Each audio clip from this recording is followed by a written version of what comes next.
ಇದೀಗ ಬರ್ತಿರುವಂತಹ breaking news ಇದು. ಬಿಜೆಪಿಯ ಸಂಭಾವ್ಯ ಪಟ್ಟಿ ರೆಡಿ ಆಗಿದೆ. ಮುಂದಿನ ವಿಧಾನಸಭಾ ಚುನಾವಣೆಗೆ ಈಗಾಗಲೇ ಬಿಜೆಪಿ ರೆಡಿ ಆಗಿದೆ ಅಂತ ಹೇಳಬೇಕು.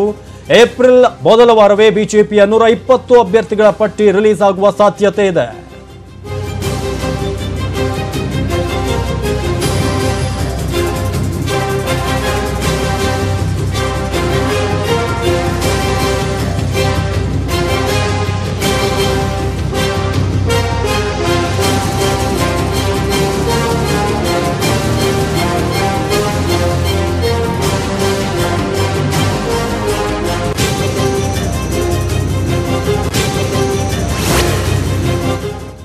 ಬಿಜೆಪಿಯ ಮೊದಲ ಪಟ್ಟಿ ಆಲ್ಮೋಸ್ಟ್ ರಿಲೀಸ್ ಆಗುವ ಒಂದು ಸಾಧ್ಯತೆ ಇದೆ. 120 ಅಲ್ಲಿ ಸಂಭಾವ್ಯರ ಪಟ್ಟಿ, 120 ಕ್ಷೇತ್ರಗಳಿಗೆ. ಮೊದಲ ಪಟ್ಟಿಯಲ್ಲಿ ಹಾಲಿ 40 ಶಾಸಕರು ಕೂಡ ಇದ್ದಾರೆ.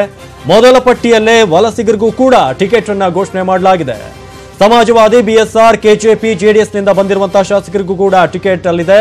ಕಳೆದ ಚುನಾವಣೆಯಲ್ಲಿ 5 ರಿಂದ 10 ಸಾವಿರ ಮತಗಳ ಅಂತರದಿಂದ ಸೋತವರಿಗೂ ಕೂಡ ಈ ಬಾರಿ ಮಣೆ ಹಾಕಲಾಗಿದೆ. ಜೊತೆಗೆ ಸಂಸದರ ಪೈಕಿ ಬಿಎಸ್ವೈ ಮತ್ತು ಶ್ರೀರಾಮುಲು ಅವರಿಗೂ ಕೂಡ ಟಿಕೆಟ್ ಸಿಗುವಂತಹ ಸಾಧ್ಯತೆ ಇದೆ. ಏಪ್ರಿಲ್ ಮೊದಲ ವಾರವೇ ಬಿಜೆಪಿಯ 120 ಅಭ್ಯರ್ಥಿಗಳ ಒಂದು ಲಿಸ್ಟ್ ರೆಡಿ ಆಗಿದೆ. ಮೊದಲ ಪಟ್ಟಿಯಲ್ಲಿ 40 ಹಾಲಿ ಶಾಸಕರು ಕೂಡ ಇದ್ದಾರೆ. ಜೊತೆಗೆ ವಲಸೆ ಬಂದವರಿಗೂ ಕೂಡ ಟಿಕೆಟ್ ಘೋಷಣೆ ಆಗಿದೆ. ಬಿಜೆಪಿ ಸಾಕಷ್ಟು ಒಳಜಗಳ ಜೊತೆಗೆ ಭಿನ್ನಮತಗಳ ನಡುವೆ ಅಂತಿಮವಾಗಿ 120 ಕ್ಷೇತ್ರಗಳಿಗೆ ಅಲ್ಲಿ ಅಭ್ಯರ್ಥಿಗಳನ್ನ ಫೈನಲ್ ಮಾಡಿದೆ. ಇನ್ನೇನು ಏಪ್ರಿಲ್ ಮೊದಲ ವಾರ ಅದು ರಿಲೀಸ್ ಆಗುತ್ತೆ. ಇನ್ನು ಸಂಸದರ ಪೈಕಿ ಬಿಎಸ್ ಯಡಿಯೂರಪ್ಪ ಮತ್ತು ಶ್ರೀರಾಮುಲು ಅವರ ಹೆಸರು ಕೂಡ ಇದೆ. ಇನ್ನು 3ಕ್ಕಿಂತ ಹೆಚ್ಚು ಆಕಾಂಕ್ಷಿಗಳಿರುವ ಕ್ಷೇತ್ರಗಳ ಪಟ್ಟಿ ಸದ್ಯಕ್ಕಿಲ್ಲ. ಬೆಂಗಳೂರಿನ ವ್ಯಾಪ್ತಿಯ 28 ಕ್ಷೇತ್ರಗಳ ಪೈಕಿ 74 ಕ್ಷೇತ್ರಗಳ ಪಟ್ಟಿ ಈಗಾಗಲೇ ರೆಡಿ ಆಗಿದೆ. ಯಶವಂತಪುರ, ರಾಜರಾಜೇಶ್ವರಿ ನಗರ, ಬ್ಯಾಟರಾಯನಪುರ ಸೇರಿದಂತೆ ಗಾಂಧಿನಗರ ಕ್ಷೇತ್ರಗಳ ಅಭ್ಯರ್ಥಿಗಳ ಆಯ್ಕೆ ಇನ್ನೂ ಕೂಡ ವಿಳಂಬವಾಗಿದೆ.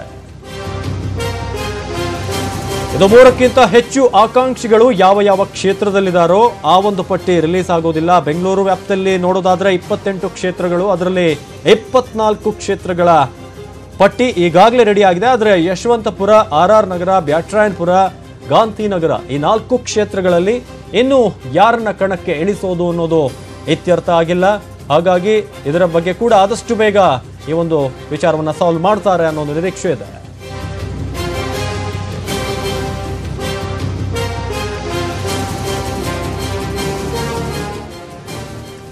ಇದೆಲ್ಲದರ ಬಗ್ಗೆ ಹೆಚ್ಚಿನ ಇನ್ಸೈಟ್ಸ್, ಡೀಟೇಲ್ಸ್ ಅನ್ನ ಕೊಡೋದಕ್ಕೆ ನಮ್ಮ ಪೊಲಿಟಿಕಲ್ ರಿಪೋರ್ಟರ್ ಚಿದಾನಂದ್ ಪಟೇಲ್ ನಮ್ಮ ನ್ಯೂಸ್ ಡೆಸ್ಕ್ ನಿಂದ ನೇರ ಸಂಪರ್ಕದಲ್ಲಿದ್ದಾರೆ. ಚಿದಾನಂದ, ಈಗಾಗಲೇ ಒಂದ್ ಕಡೆ ಕಾಂಗ್ರೆಸ್ ಕೆಪಿಸಿಸಿ ಕಚೇರಿಯಲ್ಲಿ ಮೀಟಿಂಗ್ ಆಗ್ತಾ ಇದೆ, ಇನ್ನೊಂದ್ ಕಡೆ ಬಿಜೆಪಿ ಕೂಡ ರೆಡಿ ಆಗಿದೆ. 120 ಜನರ ಪಟ್ಟಿ ಈಗಾಗಲೇ ರೆಡಿ ಆಗಿದೆ ಅಂತ ಪ್ರಮುಖವಾಗಿ ಹೇಳೋದಾದ್ರೆ ಯಾವ ಹೈಲೈಟ್ಸ್ ಇದೆ?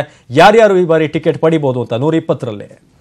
ಅವಿನಾಶ್, ಮೊಟ್ಟ ಬಾರಿಗೆ ದಕ್ಷಿಣ ಭಾರತದ ಪ್ರಬಲ ರಾಜ್ಯ ಆಗಿರ್ತಕ್ಕಂಥ ಕರ್ನಾಟಕದಲ್ಲಿ ಮತ್ತೆ ಅಧಿಕಾರ ಹಿಡಿಬೇಕನ್ನೋದು ಕೂಡ ಬಿಜೆಪಿಯ ಉಮೇದಿಯಾಗಿದೆ. ಹಾಗಾಗಿ ಎಲ್ಲ ರೀತಿಯ ಸರ್ಕಸ್ ಅನ್ನ ಮಾಡ್ತಿದೆ. ಈ ಎಲ್ಲ ಹಿನ್ನೆಲೆಯಲ್ಲಿ ಒಂದು ಕಡೆ ಆಪರೇಷನ್ ಕಮಲ್ಕೋ ಕೈ ಹಾಕ್ತಿರೋ ಬೆನ್ನಲ್ಲೇ ಮತ್ತೊಂದು ಕಡೆ ಸಂಭಾವ್ಯ ಅಭ್ಯರ್ಥಿ ಪಟ್ಟಿ ಮತ್ತು ಸಮೀಕ್ಷೆಯನ್ನು ಕೂಡ ತನ್ನ ಬಳಿ ಇಟ್ಕೊಂಡಿದೆ. ಈಗಾಗಲೇ 3 ಬಾರಿ ರಾಜ್ಯದಲ್ಲಿ ಸರ್ವೆಯನ್ನು ಮಾಡಿದೆ. ಬೇರೆ ಬೇರೆ ಸಮೀಕ್ಷಾ ತಂಡಗಳ ಮುಖಾಂತರ ಮಾಡಿದ್ದಾರೆ. ಅದರಲ್ಲಿ ಪ್ರಮುಖವಾಗಿ ಬ್ರಿಲಿಯಂಟ್ ಮೈಂಡ್ಸ್ ಇಂದ 2 ಬಾರಿ ಸಮೀಕ್ಷೆಯನ್ನು ಮಾಡಿಸಿದ್ದಾರೆ. ಜೊತೆಗೆ ಆಯಾ ನಾಯಕರು ಕೂಡ ಇಂಟರ್ನಲ್ ಸರ್ವೆಯನ್ನು ಕೂಡ ಮಾಡಿದ್ದಾರೆ. ಒಂದು ಕಡೆ ಸಮೀಕ್ಷಾ ವರದಿಯನ್ನು ಇಟ್ಕೊಂಡಿರ್ತಕ್ಕಂಥದ್ದು, ಮತ್ತೊಂದು ಕಡೆ ಸ್ಥಳೀಯ ನಾಯಕರ ಜೊತೆಗೆ ಒಡನಾಟ ಇರತಕ್ಕಂಥದ್ದು, ಮತ್ತೆ ಅವರ ಒಡನಾಟಗಳು ಮತ್ತು ಕ್ಯಾರೆಕ್ಟರ್ ಸಂಬಂಧಪಟ್ಟಾಗ ಇಟ್ಕೊಂಡಿರ್ತಕ್ಕಂಥದ್ದು, ಮತ್ತು ಕಳೆದ ಬಾರಿ 5 ರಿಂದ 10 ಸಾವಿರ ವೋಟ್ಗಳ ಅಂತರದಲ್ಲಿ ಸೋತಿರ್ತಕ್ಕಂಥವ್ರು ಮತ್ತು ಕ್ಯಾಂಡಿಡೇಟ್ ನ ಹಿನ್ನೆಲೆ ಇರತಕ್ಕಂಥದ್ದು. ಇದೆಲ್ಲದಕ್ಕೂ ಪ್ರಮುಖವಾಗಿ ಜಾತಿವಾರು, ಪ್ರಾದೇಶಿಕವಾರು ಮತ್ತು ಆ ಭಾಗದಲ್ಲಿ ಅವರ ಎಷ್ಟು ಪವರ್ಫುಲ್ ಇದ್ದಾರೆ ಅನ್ನೋದನ್ನು ಕೂಡ ಹಲವಾರು ಮಾನದಂಡಗಳನ್ನು ಕೂಡ ಇಟ್ಕೊಂಡಿದ್ದಾರೆ. ಅದರಲ್ಲಿ ಪ್ರಮುಖವಾಗಿ ಈಗಾಗಲೇ ಕೆಲವೊಂದು ಕ್ಷೇತ್ರಗಳಲ್ಲಿ 3ಕ್ಕೂ ಹೆಚ್ಚು ಆಕಾಂಕ್ಷಿಗಳಿದ್ದಾರೆ. ಅಂತ ಕ್ಷೇತ್ರಗಳನ್ನ ಟಿಕೆಟ್ ಅನ್ನ ಕೊನೆ ಗಳಿಗೆಯಲ್ಲಿ ಫೈನಲ್ ಮಾಡೋದಂದ್ರೆ ಚುನಾವಣಾ ದಿನಾಂಕದ ನೋಟಿಫಿಕೇಶನ್ ಯಾವಾಗ ಬರುತ್ತೆ, ನೋಟಿಫಿಕೇಶನ್ ನಂತರ ಅದೊಂದು ಘೋಷಣೆ ಮಾಡಲಿಕ್ಕೆ ಕೂಡ ತೀರ್ಮಾನವನ್ನು ಮಾಡಿದ್ದಾರೆ. ಪ್ರಮುಖವಾಗಿ ಈ ಬಾರಿ ಬಿಜೆಪಿ ಬೆಂಗಳೂರು ಮತ್ತು ಬೆಳಗಾವಿ ಜಿಲ್ಲೆಗಳಲ್ಲಿ ಹೆಚ್ಚು ಕಾನ್ಸಂಟ್ರೇಷನ್ ಮಾಡ್ತಿದೆ. ಯಾಕಂದ್ರೆ ಎರಡು ಒಂದ್ ಕಡೆ ಬೆಂಗಳೂರಿನಲ್ಲಿ 28 ಕ್ಷೇತ್ರಗಳು ಬರ್ತಿದೆ. ಹಾಗಾಗಿ ಇದು ದೊಡ್ಡ ಒಂದು ಕಾನ್ಸ್ಟಿಟ್ಯೂನ್ಸಿ. ಈ ಎಲ್ಲ ಹಿನ್ನೆಲೆಯಲ್ಲಿ ಬೆಂಗಳೂರಿಗೆ ಹೆಚ್ಚು ಒತ್ತನ್ನು ಕೊಟ್ಟಿದ್ದಾರೆ. ಅದರಲ್ಲಿ ಪ್ರಮುಖವಾಗಿ ಏನು ಕಾಂಪ್ಲಿಕೇಟೆಡ್ ಇರತಕ್ಕಂಥ ಕ್ಷೇತ್ರಗಳಲ್ಲಿ ಸಂಭಾವ್ಯ ಹೆಸರುಗಳನ್ನ ಮಾತ್ರ ಪಟ್ಟಿಯನ್ನು ಮಾಡ್ಕೊಂಡಿದೆ. ಆದರೆ ಇದರಲ್ಲಿ ಬಹುತೇಕರದ್ದು ಫೈನಲ್ ಮಾಡಿಲ್ಲ. ಇನ್ನು ಉಳಿದಂತೆ ಬೆಂಗಳೂರಿನಲ್ಲಿ ಅನೇಕ ಆಕಾಂಕ್ಷಿಗಳಿರೋದ್ರಿಂದ ಈಗಾಗಲೇ ಈ ಹಿಂದೆ ಟಿಕೆಟ್ ಕೊಟ್ಟಂತವರು ಮತ್ತು ಹಾಲಿ ಗೆದ್ದಿರ್ತಕ್ಕಂಥವ್ರಿಗೆ ಟಿಕೆಟ್ ಕೊಡಲು ತೀರ್ಮಾನವನ್ನು ಮಾಡಿದ್ದಾರೆ.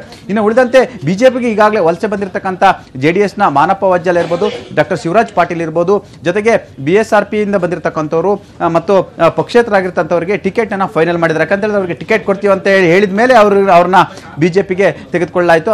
ನಂತರ ಇದೀಗ ಮೊದಲ ಪಟ್ಟಿಯಲ್ಲಿ ಅವರ ಹೆಸರನ್ನು ಕೂಡ ಸೇರಿಸಲಾಗಿದೆ. ಒಟ್ಟಾರೆ ಬಿಜೆಪಿಗೆ ಈ ಒಂದು ಚುನಾವಣೆ ಪ್ರಮುಖವಾದ ಚುನಾವಣೆ ಆಗಿದೆ. ಈ ಚುನಾವಣೆಯ ಮೇಲೆ ಮುಂದಿನ ಲೋಕಸಭೆ ಚುನಾವಣೆ ಕೂಡ ನಿರ್ಧಾರ ಆಗುತ್ತೆ ಅನ್ನೋದು ಕೂಡ ಈಗ ದೇಶಾದ್ಯಂತ ಚರ್ಚೆ ಆಗ್ತಿರೋದ್ರಿಂದ ಈಗಾಗಲೇ ಒಂದಷ್ಟು ಸಂಭಾವ್ಯ ಪಟ್ಟಿಯನ್ನು ಇಟ್ಕೊಂಡು ನಾಳೆ ಅಥವಾ ನಾಡಿದ್ದು ಬಿಜೆಪಿ ರಾಜ್ಯಾಧ್ಯಕ್ಷ BS ಯಡಿಯೂರಪ್ಪ ಮತ್ತು ಚುನಾವಣಾ ಸಮಿತಿಯ ಸದಸ್ಯರಾಗಿರ್ತಕ್ಕಂಥ ಸಚಿವರಾಗಿರ್ತಕ್ಕಂಥ DV ಸದಾನಂದ ಗೌಡ ಹಾಗೂ ರಾಜ್ಯ ಬಿಜೆಪಿ ಉಸ್ತುವಾರಿ ಕೆ ಮುರಳೀಧರ್ ರಾವ್, ಸಚಿವರಾಗಿರ್ತಕ್ಕಂಥ ಅನಂತ್ ಕುಮಾರ್, ಪ್ರಕಾಶ್ ಜಾವಡೇಕರ್, ಪಿಯೂಷ್ ಗೋಯಲ್, BL ಸಂತೋಷ್ ಸೇರಿದಂತೆ ಈ ಒಂದು ತಂಡ ನಾಡಿದ್ದು ಅಥವಾ ನಾಳೆ ಅಥವಾ ನಾಡಿದ್ದು ಬಿಜೆಪಿ ರಾಷ್ಟ್ರೀಯ ಅಧ್ಯಕ್ಷ ಅಮಿತ್ ಶಾ ಅವರನ್ನು ಭೇಟಿ ಮಾಡಲಿದೆ. ಭೇಟಿ ಸಂದರ್ಭದಲ್ಲಿ ಅಲ್ಲಿ ಚರ್ಚೆ ನಂತರ ಯಾರಿಗೆ ಟಿಕೆಟ್ ಕೊಡಬೇಕು, ಯಾರಿಗೆ ಟಿಕೆಟ್ ಕೊಡಬಾರ್ದು ಅನ್ನೋದು ಡಿಸೈಡ್ ಆಗುತ್ತೆ. ಸದ್ಯಕ್ಕೆ ಈಗ 120 ಜನರ ಪಟ್ಟಿಯನ್ನು ಇಟ್ಕೊಂಡು BS ಯಡಿಯೂರಪ್ಪನವರು ದೆಹಲಿಗೆ ತೆರಳುತ್ತಿದ್ದಾರೆ. ಅವಿನಾಶ್, ಏನು ಚಿದಾನಂದ, ಕೆಲವೊಬ್ರು ಸ್ಟಾರ್ ಏನು ನಾಯಕರಿದ್ದಾರೆ, ಈಶ್ವರಪ್ಪನವ್ರು ಇರ್ಬೋದು, ಅವರು ಮತ್ತೆ ರುದ್ರೇಗೌಡರ ನಡುವೆ ಕೆಲವೊಂದ್ ಕಡೆ ಕಾಂಪಿಟೇಷನ್, ಅಂದ್ರೆ ಶಿವಮೊಗ್ಗದಲ್ಲಿ ಕಾಂಪಿಟೇಷನ್ ಇದೆ. ಇದೇ ರೀತಿಯಾಗಿ ಕೆಲವೊಂದ್ ಕಡೆ ಅಮಿತ್ ಶಾ ಅವರೇ ಬಂದು ಭಿನ್ನಮತವನ್ನ ಶಮನ ಮಾಡಿದ್ರು. ಇದು ಎಷ್ಟು ಚಾಲೆಂಜಿಂಗ್ ಆಗಿರುತ್ತೆ ಬಿಜೆಪಿಗೆ ಅಂತ ಹಿರಿಯ ನಾಯಕರನ್ನ ಮನವೊಲಿಸೋದು ಕೆಲವೊಂದ್ ಕಡೆ? ಅವಿನಾಶ್, ಇದೊಂದು ದೊಡ್ಡ ತಲೆನೋವು ಅಂತಲೇ ಹೇಳ್ಬೋದು. ಯಾಕಂತ ಹೇಳಿದ್ರೆ ಹಾವೇರಿಯಲ್ಲಿ ಶಿಗ್ಗಾವಿಯಲ್ಲಿ ಬಸವರಾಜ ಬೊಮ್ಮಾಯಿ 2ನೇ ಬಾರಿ ಗೆದ್ದಿರ್ತಕ್ಕಂಥದ್ದು. ಬಸವರಾಜ ಬೊಮ್ಮಾಯಿ ಅವರು ಏನು ಜನತಾ ಪರಿವಾರದಲ್ಲಿ ಇದ್ದಂಥವ್ರು, ಅವರನ್ನ ಬಿಜೆಪಿ ಕರೆದುಕೊಂಡು ಬಂದು ಅವರಿಗೆ ಟಿಕೆಟ್ ಅನ್ನು ನೀಡಿದ್ರು. ಟಿಕೆಟ್ ನೀಡಿದ ಸಂದರ್ಭದಲ್ಲಿ 2 ಬಾರಿ ಗೆದ್ದಿರ್ತಕ್ಕಂಥದ್ದು. ಈ ಹಿಂದೆ ಕೂಡ ಅಲ್ಲಿನ ಬಿಜೆಪಿ ರಾಜ್ಯ ನಾಯಕರು ಮತ್ತು ಅಲ್ಲಿನ ಲೋಕಲ್ ನಾಯಕರ ಜೊತೆಗೆ ಒಂದು ಒಪ್ಪಂದ ಆಗಿತ್ತು.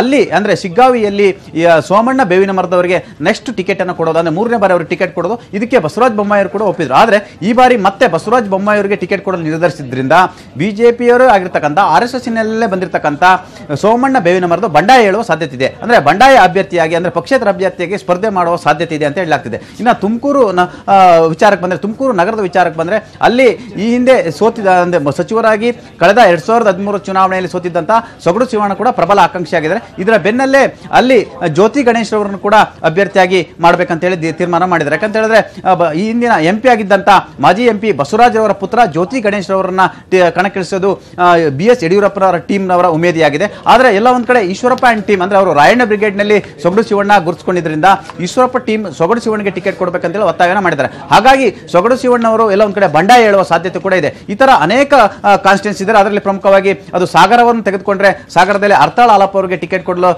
BS ಯಡಿಯೂರಪ್ಪ ಮನಸ್ಸು ಮಾಡಿದ್ರೆ, ಇತ್ತ ನನಗೆ ಟಿಕೆಟ್ ಬೇಕಂತೇಳಿ ಬೇಲೂರು ಗೋಪಾಲಕೃಷ್ಣ ಅವರು ಪಕ್ಷೇತರ ಅಭ್ಯರ್ಥಿಯಾಗಿ ಬಂಡಾಯ ಅಭ್ಯರ್ಥಿಯಾಗಿ ಸ್ಪರ್ಧೆ ಮಾಡೋ ಸಾಧ್ಯತೆ ಇದೆ. ಅಂದ್ರೆ ಈಗೇನು 120 ಪಟ್ಟಿ ಇದೆ, ಅದರಲ್ಲಿ ಬಹುತೇಕ 20ಕ್ಕೂ ಹೆಚ್ಚು ಕ್ಷೇತ್ರಗಳಲ್ಲಿ ಬಂಡಾಯ ಹೇಳುವ ಸಾಧ್ಯತೆಯನ್ನು ಕೂಡ ತೆಗೆದು ಹಾಕುವಂತಿಲ್ಲ. ಅವಿನಾಶ್, ಓಕೆ, ಇನ್ನೊಂದು ವಿಚಾರ ಏನಂದ್ರೆ, ಈಗ ಕರಾವಳಿಯ ಕಡೆ ನೋಡೋದಾದ್ರೆ ಒಂದ್ ಕಡೆ ಏನು ಆಪರೇಷನ್ ಕಮಲ ಪ್ರಮೋದ್ ಮಧ್ವರಾಜ್ ಅಂತ ನಾಯಕರನ್ನು ಕೂಡ ಸೆಳೆಯುವಂತ ಪ್ರಯತ್ನ ಆಗ್ತಿದೆ. ಆದ್ರೆ ಕಳೆದ ಬಾರಿ ಚುನಾವಣೆಯಲ್ಲಿ ಆಲ್ಮೋಸ್ಟ್ 9 ಕ್ಷೇತ್ರಗಳಲ್ಲಿ 8ರಲ್ಲಿ ಕಾಂಗ್ರೆಸ್ ಮೇಲುಗೈ ಸಾಧಿಸಿತ್ತು ಕರಾವಳಿಯ ಕಡೆ.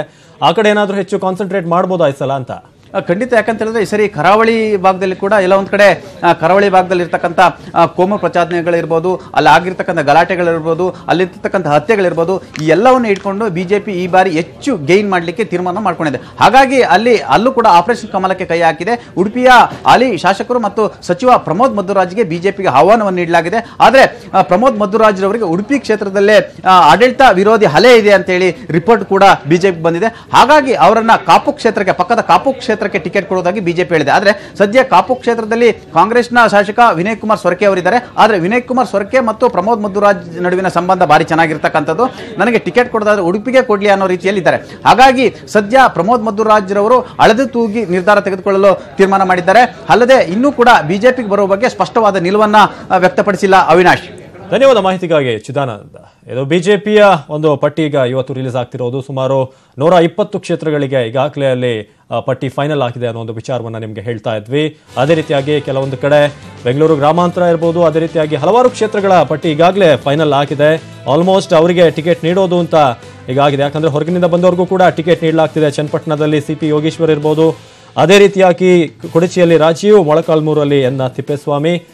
ಏನು ಕೆಲವೊಂದು ಡಿಸ್ಪ್ಲೇ ನಿಮಗೆ ತೋರಿಸ್ತಾ ಇದ್ದೀವಿ. ತುಮಕೂರು ನಗರದಲ್ಲೂ ಕೂಡ ಜ್ಯೋತಿ ಗಣೇಶ್ ಮತ್ತು ಸೊಗಡು ಶಿವಣ್ಣ ಅವರ ನಡುವೆ ಸಾಕಷ್ಟು ಪೈಪೋಟಿ ಇದೆ. ಮೊನ್ನೆ ಅಷ್ಟೇ ಪ್ರತ್ಯೇಕ ಸುದ್ದಿಗೋಷ್ಠಿಗಳನ್ನು ನಡೆಸಿ ಗೊಂದಲ ಮೂಡಿಸಿದ್ರು. ತುಮಕೂರು ಗ್ರಾಮಾಂತರದಲ್ಲಿ ಸುರೇಶ್ ಗೌಡ, ಚಿಕ್ಕನಾಯಕನಹಳ್ಳಿಯಲ್ಲಿ ಮಾಧುಸ್ವಾಮಿ ಅವರಿಗೆ ಟಿಕೆಟ್ ಸಿಗೋದು ಬಹುತೇಕ ಫೈನಲ್ ಆಗಿದೆ. ಇದು ತುಮಕೂರು ಜಿಲ್ಲೆಯ ಬಗ್ಗೆ ನಿಮಗೆ ಡೀಟೇಲ್ಸ್ ಅನ್ನ ಕೊಡ್ತಾ ಇದ್ದೀವಿ.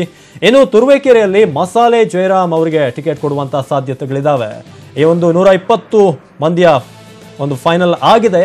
ಕುಣಿಗಲ್ನಲ್ಲಿ ಕೃಷ್ಣಕುಮಾರ್ ಅವರಿಗೆ ಟಿಕೆಟ್ ಕೊಡೋದು ಬಹುತೇಕ ಫೈನಲ್ ಆಗಿದೆ. ತುಮಕೂರು ಜಿಲ್ಲೆಯ ವಿಚಾರವನ್ನು ನೋಡೋದಾದ್ರೆ, ಇನ್ನು ಶಿವಮೊಗ್ಗ ಜಿಲ್ಲೆಯಲ್ಲಿ ಶಿವಮೊಗ್ಗ ನಗರದಲ್ಲಿ ಕೆಎಸ್ ಈಶ್ವರಪ್ಪ ಮತ್ತು ರುದ್ರೇಗೌಡ ಅವರ ನಡುವೆ ಈ ವಿಚಾರ ಸಾಕಷ್ಟು ಗೊಂದಲಕ್ಕೂ ಕೂಡ ಕಾರಣವಾಗಿತ್ತು. ಇನ್ನು ತೀರ್ಥಹಳ್ಳಿಯಲ್ಲಿ ಕಳೆದ ಬಾರಿ ಹಾಗೆ ಅರಗ ಜ್ಞಾನೇಂದ್ರ ಅವರಿಗೆ ಕೂಡ ಟಿಕೆಟ್ ಸಿಗುವಂತಹ ಸಾಧ್ಯತೆ ಇದೆ. ಇನ್ನು ಶಿಕಾರಿಪುರದಲ್ಲಿ BS ಯಡಿಯೂರಪ್ಪ ರಾಜ್ಯಾಧ್ಯಕ್ಷರು, ಈಗಾಗಲೇ ಅವರ ನೇತೃತ್ವದಲ್ಲಿ ಚುನಾವಣೆಯನ್ನು ಎದುರಿಸೋಕೆ ಬಿಜೆಪಿ ರೆಡಿ ಆಗಿದೆ. ಇನ್ನು ಸಾಗರದಲ್ಲಿ ಕೊಂಚ ಗೊಂದಲ ಇದೆ. ಬೇಳೂರು ಗೋಪಾಲಕೃಷ್ಣ ಅವರು ನಮಗೆ ಟಿಕೆಟ್ ಕೊಡಬೇಕು ಅಂತ ಹೇಳ್ತಿದ್ದಾರೆ. ಹರತಾಳು ಹಾಳಪ್ಪ ಅವರಿಗೆ ಟಿಕೆಟ್ ಕೊಡಬೇಕು ಅಂತ ಬಿಜೆಪಿ ಮನಸ್ಸು ಮಾಡಿರೋ ಹಾಗಿದೆ. ಇನ್ನು ಸೊರಬಾದಲ್ಲಿ ಕುಮಾರ ಬಂಗಾರಪ್ಪ ಮತ್ತು ಹರತಾಳು ಹಾಲಪ್ಪ ಮತ್ತೆ ಅಲ್ಲಿ ತ್ರಿಕೋಣ ಸ್ಪರ್ಧೆ ಅಂತ ಹೇಳ್ಬೋದು. 2 ಕ್ಷೇತ್ರಗಳಲ್ಲಿ 3 ಅಭ್ಯರ್ಥಿಗಳಿದ್ದಾರೆ. ಇನ್ನು ದಾವಣಗೆರೆ ಜಿಲ್ಲೆಯಲ್ಲಿ ಯಾರೆಲ್ಲ ಸಂಭವ್ಯರು ಅಂದ್ರೆ, ದಾವಣಗೆರೆ ಉತ್ತರದಲ್ಲಿ SA ರವೀಂದ್ರನಾಥ್, ದಾವಣಗೆರೆ ದಕ್ಷಿಣದಲ್ಲಿ ಅರವಿಂದ್ ಜಾಧವ್ ಅವರಿಗೆ ಟಿಕೆಟ್ ಕೊಡೋದು ಬಹುತೇಕ ಪಕ್ಕ ಅಂತ ಹೇಳ್ಬೋದು. ಇನ್ನು ಚನ್ನಗಿರಿ ಕ್ಷೇತ್ರದ ಬಗ್ಗೆ ಹೇಳೋದಾದ್ರೆ, ಮಾಡಾಳ್ ವಿರೂಪಾಕ್ಷಪ್ಪ ಅವರಿಗೆ ಟಿಕೆಟ್ ಕೊಡೋದು ಬಹುತೇಕ ಫೈನಲ್ ಮಾಡುವ ಸಾಧ್ಯತೆ ಇದೆ. ಇನ್ನು ಹರಪನಹಳ್ಳಿಯಲ್ಲಿ ಕರುಣಾಕರ್ ರೆಡ್ಡಿ ಅವರಿಗೆ ಕೊಡಬೇಕಾ ಅಥವಾ ಕೊಟ್ರೇಶ್ ಅವರಿಗೆ ಕೊಡಬೇಕಾ ಅನ್ನೋದ್ರ ಬಗ್ಗೆ ಇನ್ನೂ ಕೂಡ ಕೊಂಚ ಗೊಂದಲ ಇದೆ. ಇನ್ನು ಹೊನ್ನಾಳಿಯಲ್ಲಿ MP Renukacharya, doctor DB Gangappa ಇವರಿಬ್ಬರ ನಡುವೆ ಯಾರಿಗೆ ಟಿಕೆಟ್ ಕೊಡಬೇಕು ಅಂತ ನೋಡಬೇಕಾಗತ್ತೆ. ಇದು ದಾವಣಗೆರೆ ಜಿಲ್ಲೆಯ ಲಿಸ್ಟ್ ಅನ್ನ ನೋಡಿದ್ರಿ. ಅದೇ ರೀತಿಯಾಗಿ ಶಿವಮೊಗ್ಗದ ಬಗ್ಗೆ ಹೇಳಿದ್ವಿ, ತುಮಕೂರು ಬಗ್ಗೆ ಹೇಳಿದ್ವಿ. ಆಲ್ಮೋಸ್ಟ್ ಎಲ್ಲ ಒಂದು 120 ಜನರ ಅಭ್ಯರ್ಥಿಗಳ ಪಟ್ಟಿ ಆಲ್ಮೋಸ್ಟ್ ಫೈನಲ್ ಆಗಿದೆ. ಯಾವ್ಯಾವ ಮಾನದಂಡಗಳನ್ನು ನೋಡೋದಾದ್ರೆ, ಪಕ್ಷಕ್ಕಾಗಿ ಎಷ್ಟು ಹೋರಾಟ ಮಾಡಿದ್ದಾರೆ, ರಾಜ್ಯ ಸರ್ಕಾರದ ವಿರುದ್ಧ ಹೋರಾಟ, ಪಕ್ಷ ನೀಡಿದ್ದ ಗುರಿಯನ್ನ ತಲುಪಿರೋದು. ಇನ್ನು ಚಾಮರಾಜನಗರದ ಜಿಲ್ಲೆಯ ಸಂಭಾವ್ಯರನ್ನು ನೋಡ್ತಾ ಇದ್ರಿ. ಚಾಮರಾಜನಗರ ಜಿಲ್ಲೆಯಲ್ಲಿ ಪ್ರೊಫೆಸರ್ ಮಲ್ಲಿಕಾರ್ಜುನಪ್ಪ ಅವರಿಗೆ ಟಿಕೆಟ್ ನೀಡುವ ಸಾಧ್ಯತೆ ಇದೆ. ಇನ್ನು ಹನೂರಿನಲ್ಲಿ 2 ಅಭ್ಯರ್ಥಿಗಳ ನಡುವೆ ಕೊಂಚ ಫೈಟ್ ಇದೆ, ಪರಿಮಳ ನಾಗಪ್ಪ ಮತ್ತು BK ಶಿವಕುಮಾರ್. ಇನ್ನು ಕೊಳ್ಳೇಗಾಲದಲ್ಲಿ ನಂಜುಂಡಸ್ವಾಮಿ ಅವರಿಗೆ ಟಿಕೆಟ್ ಸಿಗೋದು ಬಹುತೇಕ ಕನ್ಫರ್ಮ್ ಆಗಿದೆ. ಇನ್ನು ಚಾಮರಾಜನಗರ ಜಿಲ್ಲೆಯ ಬಗ್ಗೆ ಹೇಳ್ತಾ ಇದೆ, ಪ್ರೊಫೆಸರ್ ಮಲ್ಲಿಕಾರ್ಜುನಪ್ಪ ಅವರಿಗೆ ಈ ಬಾರಿ ಬಿಜೆಪಿ ಮಣೆ ಹಾಕುವ ಸಾಧ್ಯತೆ ಇದೆ. ಇನ್ನು ಪಕ್ಷ ನೀಡಿದ್ದ ಗುರಿ ತಲುಪಿರುವ ಬದ್ಧತೆ, ಸ್ಥಳೀಯ ಮುಖಂಡರ ಅಭಿಪ್ರಾಯ, ಅದೇ ರೀತಿಯಾಗಿ ಆಂತರಿಕ ಸಮೀಕ್ಷಾ ವರದಿಗಳ ಪ್ರಭಾವ ಇದೆಲ್ಲವೂ ಕೂಡ ಕೌಂಟ್ ಆಗುತ್ತೆ. ಇನ್ನು ನಿಪ್ಪಾಣಿಯಲ್ಲಿ ಜೊಲ್ಲೆ ಶಶಿಕಲಾ ಕಳೆದ ಬಾರಿ ಪ್ರಚಂಡ ಗೆಲುವನ್ನ ಸಾಧಿಸಿದ್ರು. ಇನ್ನು ಅಥಣಿಯಲ್ಲಿ ಲಕ್ಷ್ಮಣ್ ಸವದಿ ಅವರಿಗೆ ಟಿಕೆಟ್ ಸಿಗುವ ಸಾಧ್ಯತೆ ಹೆಚ್ಚಿದೆ. ಬೆಳಗಾವಿ ಜಿಲ್ಲೆಯ ಸಂಭವ್ಯರ ಪಟ್ಟಿಯನ್ನು ನೋಡ್ತಾ ಇದ್ರ, ಬಿಜೆಪಿಯ ಪಟ್ಟಿ ಇದು. ಬೆಳಗಾವಿ ಉತ್ತರದಲ್ಲಿ ಸಂಜಯ್ ಪಾಟೀಲ್ ಬಹುತೇಕ ಅವರ ಹೆಸರು ಫೈನಲ್ ಆಗಬಹುದು.